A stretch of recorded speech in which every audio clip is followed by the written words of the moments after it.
Manage powder ഇട് powder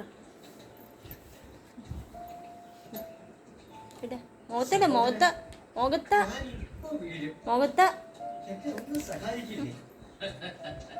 ഞാൻ നിന്നോട് പറഞ്ഞില്ലേ കുതിരകൾ ചുമടെടുക്കാറില്ലെന്ന്. ഏതാനും ചുവടുകൾ കൂടി മുന്നോട്ട് വെക്കാനേ പാവം കഴുതയ്ക്കുള്ളൂ. പൗഡർ ഇട് പൗഡർ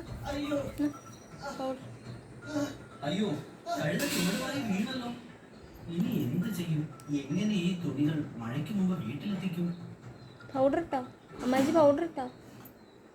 വീണ് കിടക്കുന്ന കഴുതയുടെ ചുമലിൽ നിന്ന് അയാൾ തുണിക്കെട്ടുകൾ പൗഡർ. ഓ, പാവം കഴുത തീരെ അവശനായിപ്പോയി. ഓ, അവൻ ഇനി ചുമടെടുക്കാൻ കഴിയില്ല. ഈ തുണിക്കെട്ടുകൾ അവന്റെ പുറത്ത് വെച്ച് കെട്ടാം. അങ്ങനെ അലക്കുകാരൻ തുണിക്കെട്ടുകൾ കുതിരപ്പുറത്ത് വച്ചു കെട്ടി.